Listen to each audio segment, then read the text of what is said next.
camarades, frères et sœurs d'Afrique, à toutes celles et ceux qui aiment l'Afrique, à en perdre le souffle, à toutes celles et ceux qui veulent que l'Afrique puisse retrouver sa souveraineté, à toutes celles et ceux qui veulent faire en sorte que l'Afrique puisse redevenir un pôle civilisationnel puissant, à toutes celles et ceux qui ne veulent plus de la néocolonisation ou de la colonisation, à toutes celles et ceux qui ne veulent plus que notre continent soit bradé aux multinationales par l'intermédiaire de dirigeants africains corrompus, à toutes celles et ceux qui ne veulent plus que Bolloré, qui nous crache à la figure en France en employant, en finançant, en sponsorisant des négrophobes comme Zemmour, puisse avoir pignon sur rue dans nos pays.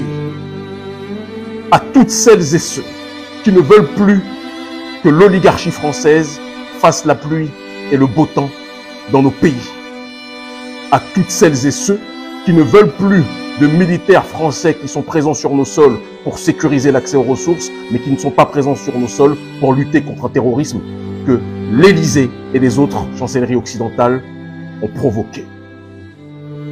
À toutes celles et ceux qui veulent d'un monde juste, d'équité, d'égalité, où il n'y aura pas de domination des blancs sur les noirs ou des noirs sur les blancs, mais simplement la domination de l'équité, de l'égalité, de la dignité, de la justice. Je vous passe la paix. Mais il y a un proverbe qui dit qu'on ne peut obtenir de paix sans obtenir justice. Je vous l'annonçais il y a quelque temps de cela, il y a quelques jours à peine. Et si on va aller plus loin, il y a quelques années déjà, par l'intermédiaire du livre L'Afrique libre ou la mort. Et je le reprécisais de manière encore plus claire, il y a quelques jours, il y allait avoir une montée en puissance de notre contestation. Et je dis bien notre contestation parce que c'est une démarche globale de la mouvance panafricaniste, de la mouvance patriotique, de la mouvance anticolonialiste qui veut un monde différent de celui que l'hégémonie occidentale nous impose.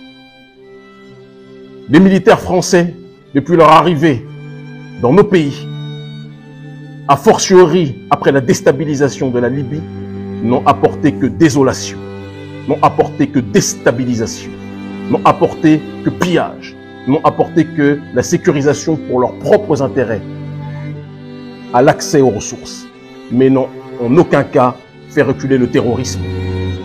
Il faut qu'on puisse dire les choses telles qu'elles sont. Nous reconnaissons que certains sont morts, parce que malheureusement, comme dirait l'autre, la guerre, ce sont des puissants qui appellent les autres à aller mourir pendant que eux ne risquent rien. Et donc il y a des gens parmi les militaires français qui sans doute ont cru agir en défendant la justice, mais ils étaient manipulés par les intérêts des multinationales et de l'oligarchie occidentale. Nous devons être capables de le dire. Notre combat n'est pas un combat contre les Français, n'est pas un combat contre les Blancs. C'est le piège que l'Élysée voudrait nous tendre, mais ça ne marchera pas. Nous n'appelons à aucune violence contre des citoyens français, mais nous nous attaquons au néocolonialisme matérialisé par la France-Afrique et les officines françaises qui agissent en sous-main pour déstabiliser nos pays. Nous n'appelons pas à la violence, mais nous appelons à l'intelligence. Et quand votre terre-mère se fait braquer par tout le monde, et en priorité par l'oligarchie française, votre responsabilité, c'est d'agir de telle sorte de protéger votre terre-mère qui se fait braquer. Le lieutenant-colonel Damiba, par arrogance, par insolence et par un mépris du peuple qui me fait même penser qu'il a été dans le centre de formation de Blaise Compaoré, n'a pas écouté le cri du peuple qui voulait une alternative à la situation que les nôtres connaissent. Il n'a pas écouté la volonté des nôtres, non pas comme je l'ai entendu de se coucher devant la Russie, nous ne nous couchons devant personne. Mais nous déclarons le droit pour notre propre population de décider de manière mature ce qui est bon pour elle. Si nous voulons changer d'alliance et de partenaire, nous avons le droit de le faire. Mais je le dis pour les Russes, que nous connaissons, comme nous connaissons les Cubains, comme nous connaissons les Iraniens, comme nous connaissons les Turcs, etc. Notre confiance, pour l'instant, est plus proche de ces derniers que du gouvernement français, mais ne nous trompons pas. Nous ne considérerons jamais les Russes comme nos messies parce que le seul messie de l'Afrique, c'est l'Afrique elle-même. Et si la Russie nous déçoit dans le futur comme la France nous déçoit, nous combattrons la Russie comme nous combattons l'oligarchie française aujourd'hui.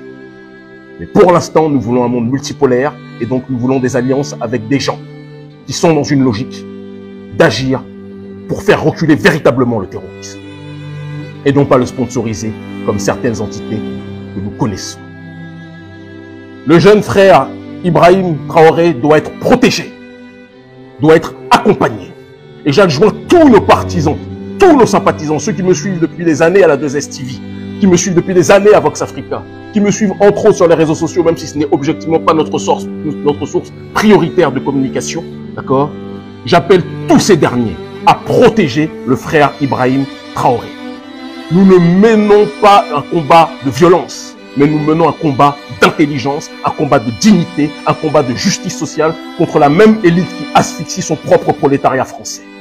Et en ce sens, nous sommes évidemment solidaires des Gilets jaunes et de tous ceux et toutes celles qui souffrent de la prédation néolibérale que nous connaissons. Ce combat n'est pas un combat de couleur, c'est un combat de douleur.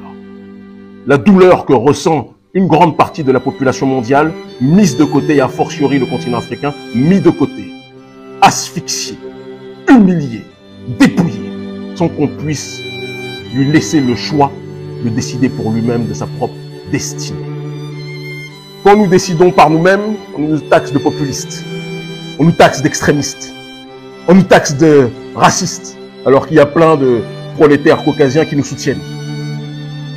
Cette campagne d'intoxication va cesser. Les services du ministère de la Défense français ont créé des faux communiqués signés de ma part, disant que j'appelais à une violence certaine contre tous les citoyens français.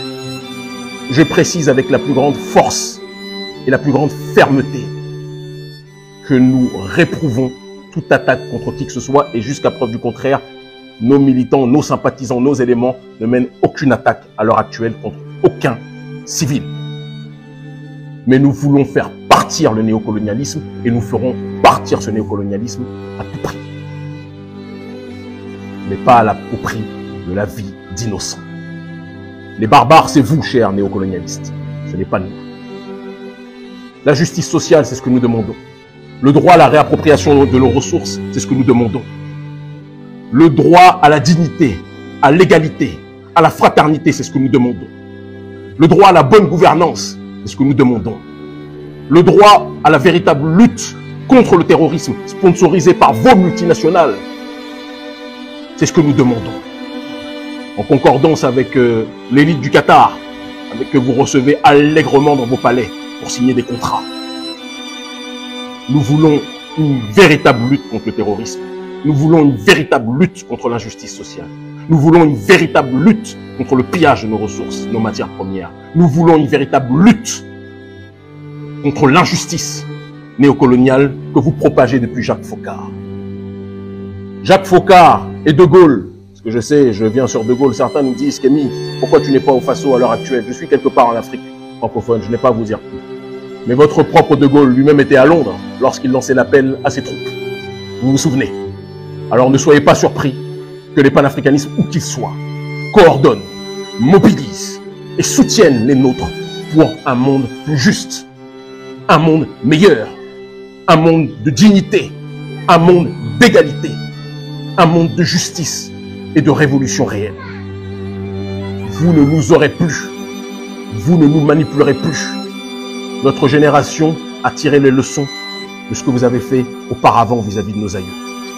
Dabiba a reçu Compaoré, ça a été la goutte d'eau qui a fait déborder le vase. On ne reçoit pas le co-meurtrier de notre père Thomas Sankara. On ne le recevra jamais, on ne l'acceptera jamais. Nous avions annoncé une montée en puissance de la contestation.